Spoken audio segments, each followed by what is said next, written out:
8:54 es jueves, vámonos con el comentario político de René Delgado. Querido René, ¿cómo estás? Bien, querido Pascal, saludándote a ti y al auditorio, Pascal, y refiriéndome naturalmente a la nota que borró el segundo mensaje, bueno, sería el octavo mensaje del presidente con motivo del segundo aniversario de su ascenso al poder. ¿Y a qué me refiero con esto, Pascal? Pues me refiero a la salida de Alfonso Romo de la coordinación de la oficina de la Presidencia de la República. Desde luego fue una salida amable, incluso ahora mismo tú que lo entrevistabas, dejaba sentir que no hay un manifiesto choque, pero incluso el propio Andrés Manuel López Obrador la presentó como un acuerdo preestablecido 2 años atrás, e incluso agradeció al empresario regiomontano haberlo acompañado durante el primer tercio del sexenio. Pues a pesar de todo eso, Pascal, esa baja da mucho en qué pensar y expone varias cuestiones importantes. Te menciono 5. La primera, aunque el presidente dice que Romo seguirá sin cargo ni costo oficial, siendo el enlace con la iniciativa privada, lo cierto es que ese enlace realmente, al dejar de tener un carácter formal, institucional y oficial, pues pierde posibilidades para articular el diálogo entre el sector público o el gobierno y naturalmente el sector privado, y es ese asunto particularmente importante en estos momentos. ¿Por qué? Porque la relación y coordinación entre esas dos entidades es fundamental para reactivar la economía y rescatarla.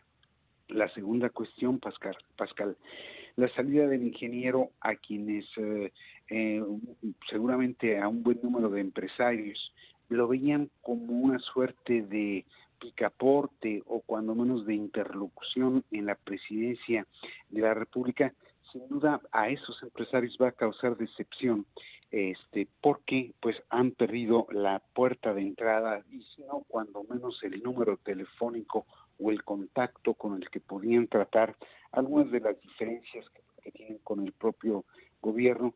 Y en ese sentido, esa salida puede constituirse en un nuevo factor de desconfianza para la inversión tanto nacional como extranjera.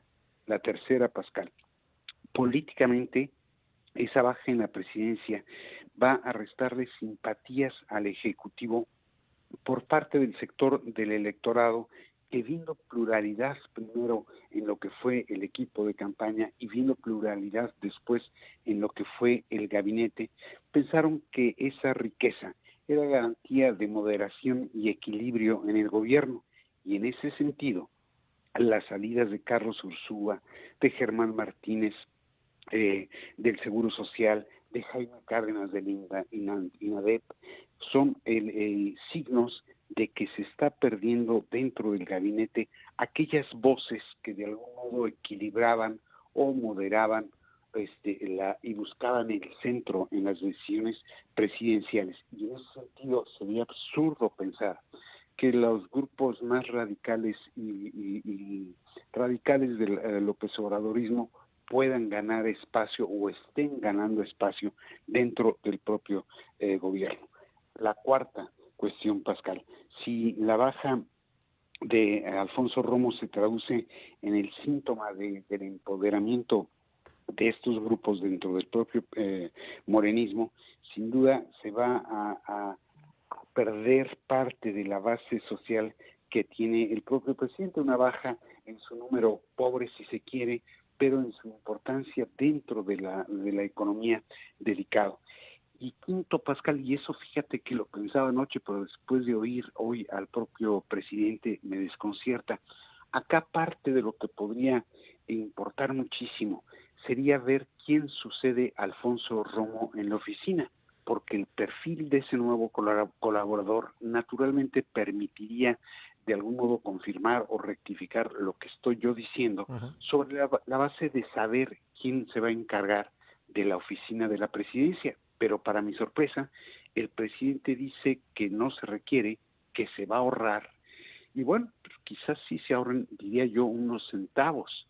El problema es que aquí estamos hablando de pesos, Y en ese sentido, sí, si no se establece un puente, un enlace oficial, institucional y formal con el sector privado, se puede creer que por ahorrarse unos centavos se van a dejar de perder muchos pesos, y eso es delicado. En todo caso, Pascal, y al margen de la baja del ingeniero Romo, el propio mandatario presume, eso fue lo que dijo al menos ayer, que los pilares de la cuarta transformación se encuentran ya cimentados, y entonces eso lo obliga, pues naturalmente, a comenzar a dar los resultados prometidos. Ahí es donde se verá si es en efecto, si el gabinete cuenta en las decisiones presidenciales y sobre todo si tiene viabilidad el proyecto presidencial, Pascal.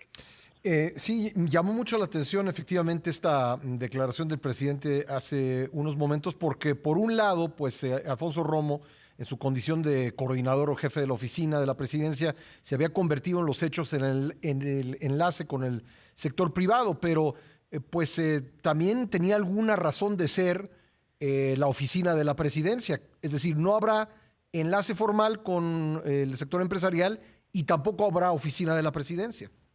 Es que, fíjate, estás tocando un punto curioso de este sexenio, Pascal.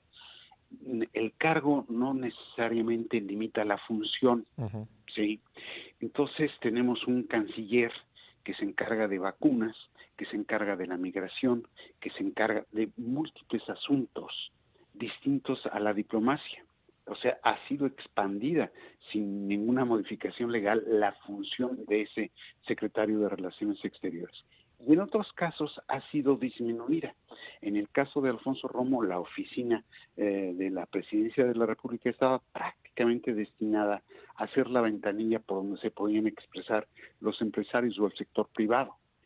Pero el hecho cierto es que estamos hablando de una distorsión. Y aquí, más allá de si la oficina debería de cumplir el conjunto de funciones que tenía o destinarse solo a hacer el contacto con el sector privado, no se puede prescindir de ella, Pascal. Por eso digo, se ahorran centavos pero pierden pesos. Pues sí. Querido René, como siempre, muchísimas gracias. Un fuerte abrazo. No, soy yo quien te agradece y te abraza. Gracias. René Delgado, martes y jueves en este espacio para Fortuna.